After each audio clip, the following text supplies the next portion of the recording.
just a shell really, because there's nothing connected up. So obviously there's just a, yeah, this came out of an old CD player, and so I thought, well, I can use this as my bearing.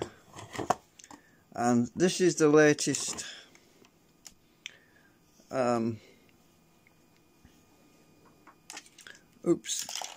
this is the latest segment array, and the magnets that are in here are the tiny little, these tiny little 1mm thick magnets.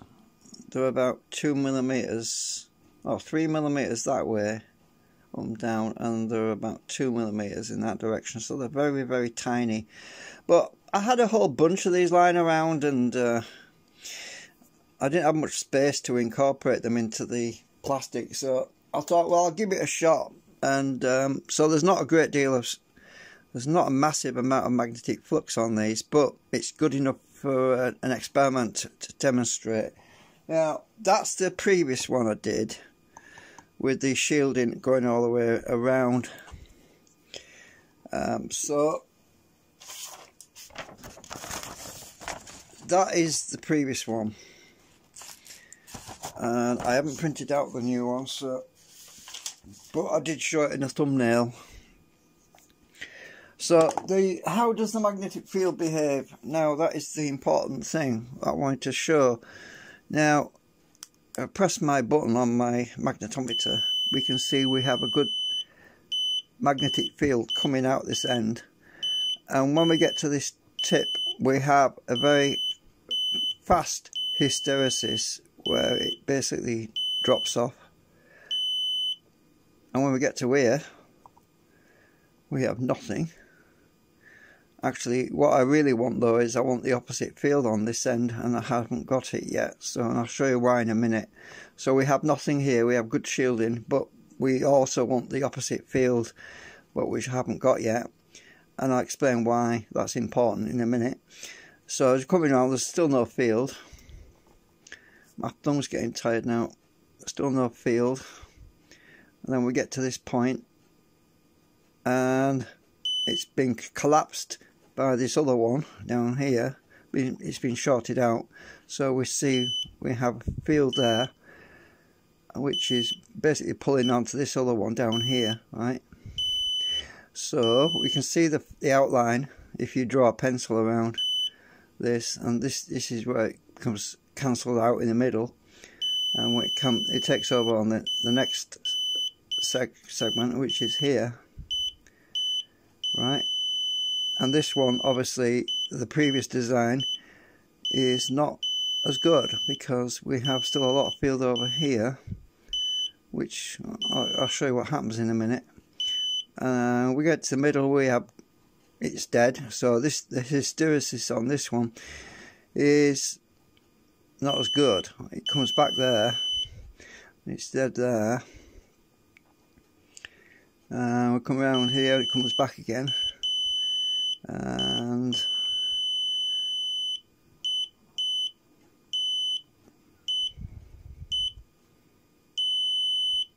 right. So anyway, I wanted to show you the magnetometer how that. Now, the reason why I want some of the opposite field on this section is to keep this pushing in this direction, because I want the field to transition from this attraction on this side to repulsion on here to carry it through to the next stage. Well, I haven't got that yet, and I'll show you what happens. I'll use the little magnets to begin with. Where are they? So using these weaker magnets, we can see that it's going to, I'm going to use my finger to move this back. We can see that we have a traction. There's a bit, this bearing, this motor sticks, by the way, there's a bit of friction because of the motor. This is mounted on the motor on the back, so this motor has got commutator brushes on it, so it creates a little bit of friction, so it doesn't spin very easily. So when I come here, we can see it's pulling in, and as we get here, I have to move it a bit with my finger, because you can see it bounces back because there's not enough field here to carry it through. So if we come to this point here, we can see it's not, the magnet row is very thin, so I've got a very, very narrow field, so I have to be right up near the magnets, otherwise it doesn't work properly. We can see that it's actually still, it's sticking more to this steel, the shielding that I put in there. So let's go through to, I'll move it with my finger. I'm going to get stronger magnet in a minute and show you what I mean. So when we get to this area, it wants to carry through to the next stage, but this magnet I'm holding is very weak. It's pushing there, look, and it's pulling there. So you can see that it will carry through to the next one. But for this to work properly, we need this area to also carry from this point through to this point, so that it can carry on for the next stage. Well, it's not doing that yet. So let me get some stronger magnets. So I've got some stronger magnets now. So these are a bit stronger, and we can see how much stronger they are. And when we get to about here somewhere, it's still got this bit of shielding around the magnet.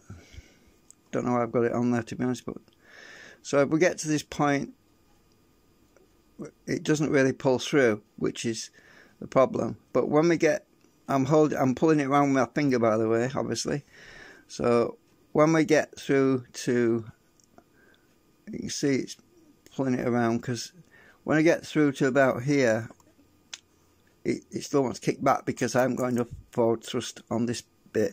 When we get to here, it carries forward really fast. Look, you can see between there and there, it really wants to pull through. So that's a good thing. But in order for it to continue, we also want this field switching so that it will carry through. But this is the older one, so you can see it just wants to go back. So it's got a lot of spring, and it wants to go, if I hold it with my finger and let go, it goes back to where it starts, basically. So obviously this segment's no good, right? There's much too much field on these row of magnets. So, but this one's getting closer to what I want, but I don't have enough. I've got to rearrange the magnets on the top row here.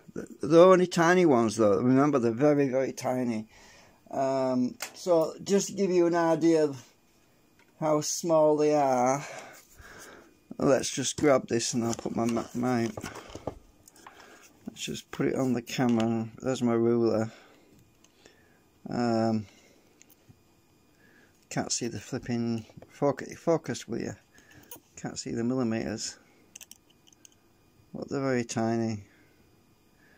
This magnet is useless. Hang on, I mean this ruler's magnet useless. Right, so I'll get my let me get my calipers. Right, let's set that to 1 millimeter. You can see they're very tiny. There's not enough field strength there. It's about 1 millimeter. About, oh, hang on, just right. So we have, that's 1.15 millimeters. Those magnets are very tiny. There's not enough strength on them, so I need to. Either I'm going to have to upscale this for experimental reasons, which I could do for this experiment because it's on a CD. So I was thinking about doing that, scaling it up a bit, so I could use some bigger magnets, and it'd be easier to check it because it's just plugged into this old CD thing. So anyway, I wanted to show you. Oh, actually, there's a magnet in here, and that's interfering. You see that? This thing has got a magnet in here that's interfering with the experiment, and I'll show you what I mean. Get this other magnet here, right? There's a magnet right here in the tray. Oops. For some reason, I think that was for the sensor. When I take that off, there's a magnet in there. I'm not sure where it is, but it's under that. It was used, I think it's that.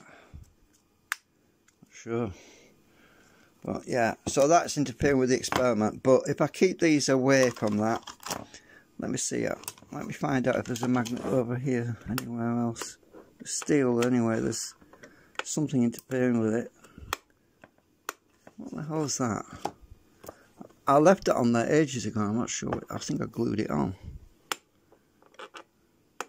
There's magnets in this flipping thing that's interfering with the experiment. So if I bring it over here, I'll try it this way around. Might work better because there's less cogging over here. So let me just try. Right. So when we get past that point there, it just kick over quite well. So I need to get these sorted out, redesign it slightly, because we need the I've definitely got the high hysteresis transition, but I just don't have enough field on this front edge to move it out to the next phase, to the next cycle. So what's happening basically is the field is swapping from attraction on this side to repulsion over here, and then when it gets to this tip over here, it switches back over to repulsion again, and it kicks it over to the next stage. And obviously this one's not working, it's not the same as that one, so it's not going to behave the same way, so the field's distorted. So anyway, that's something that we can obviously see now. If I take this one off, because it's stuck on with blue tack at the moment, so I'll take that one off a minute. Let me just get to... Right, we see that how far the field comes out without interference. Right, and there's nothing there, which is a good thing. That's what I was aiming for. There's actually no field between here and here. When we get to this tip, we have field again. So I got that right, but I just don't have enough field on the opposite direction to carry this through to the other side. Incidentally, if I take this off here, we can see where the magnetic field is leaking through on here. We definitely have something around here. Or is it just steel? It might just be steel that it's sticking to. We have something in here that's interfering. It might be steel that's doing it. Right, my sensor's not picking up any magnetism in here. There's the old lens. Laser. Yeah, it must be just steel it's sticking to then. So yeah, what I could do is elevate this the turntable. I could stack this a bunch of CDs to make this higher up, but I'm not going to do that right now. We just want a simple way of testing this too. So obviously when you put these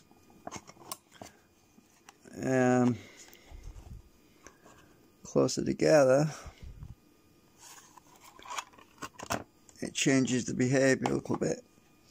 Let's check that. See, now it's collapsed almost right up to that point. So that's very close. Let's just see what that does. Right, you see it very close to that one, and it does want to carry through, but if you go too far, there's too much pushover and it'll kick all the way back to the beginning again. So we've got to keep these fairly separate, otherwise it will just jump all the way back. Let's try. Yeah, that's better. So when we get to this point, it does push around. Right, so having a decent gap is important.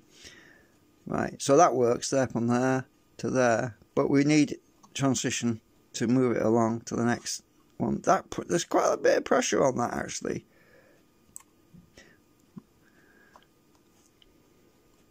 But we haven't got nothing yet, because I was doing some thinking about this last night, and let me just draw something out for you, because one of the main problems that people overlook is that with a normal static magnet array, if we draw a graph, to represent what's going on,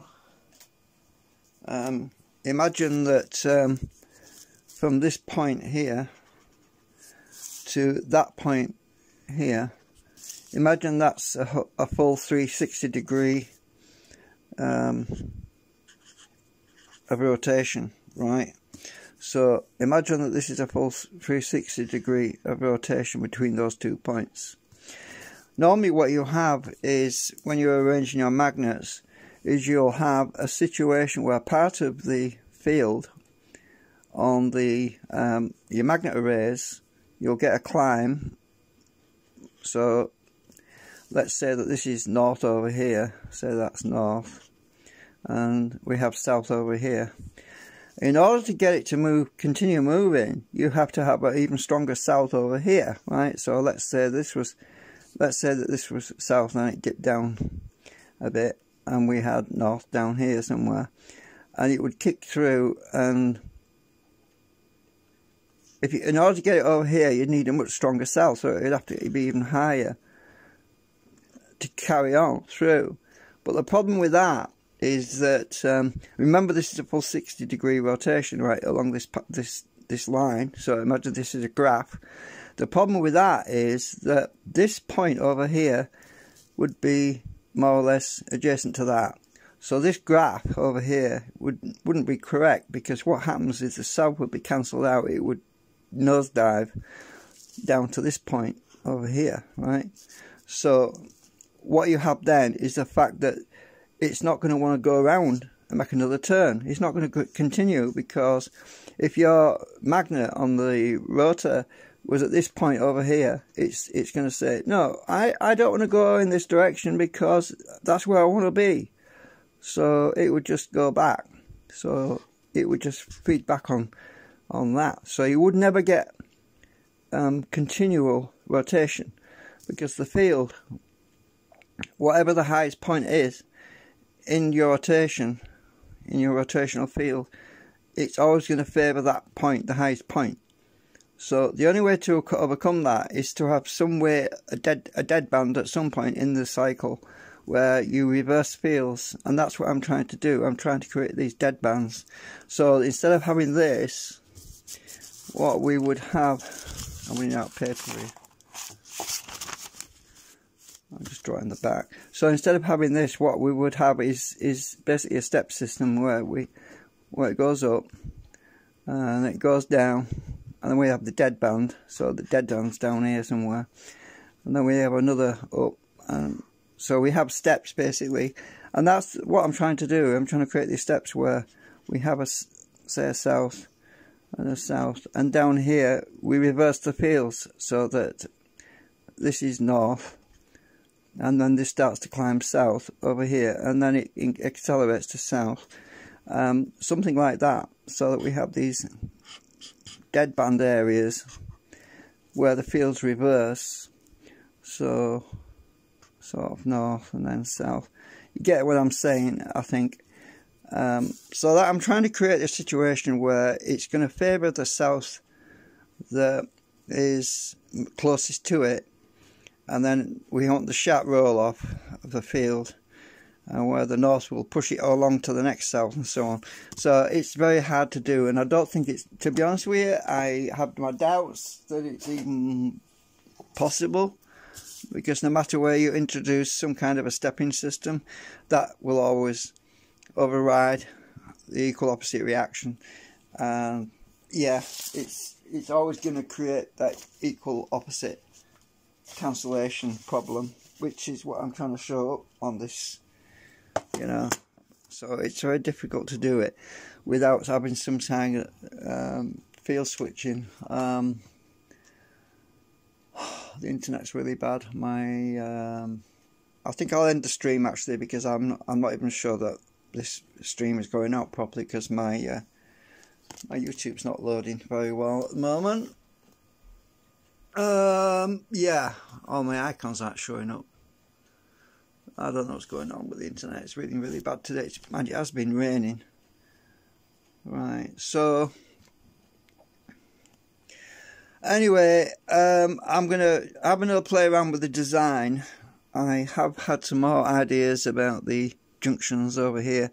I need to flip the field at this junction so that we have all of the attraction on this side, and then it shades right on this very corner, and then we have full attraction on the opposite pole at this over here. And the way to do that, I think, is to angle the magnets slightly. So instead of the magnets being straight in a line, I need to have them, well, at this angle, and then slowly rotate as we come around, or something like that. I need to rotate these magnets, and the shielding here, although it helps a bit, I think it's becoming a negative impact on what I'm trying to do with carrying it through to the next stage. So I might have to put shielding on this end, I'm not sure yet. It's optional anyway, I can always remove that shielding. It doesn't have to be there if I don't need it. But anyway, so anyway, that's it for now. I'm going to have a play around with SketchUp and see about 3D printing another one of these, but I might make it bigger, and I'll see if I can get it bigger. I've got these really crappy neodymium. These are N30 something. They're below 42 anyway because they're very weak. These are really very pathetically weak. As you can see, they're not strong at all. But I've got a bunch of these, and if I scale this up, I could use these larger magnets. I'd have to make it taller though, because as you can see, they're quite tall. But that might be a good thing for experimentation anyway, just to try on here. These wouldn't fit in my original magnet motor assembly, but they would certainly work on here. So anyway, I'm going to model that probably by the weekend. You'll see something on that. We'll see. Thanks for watching. Bye for now.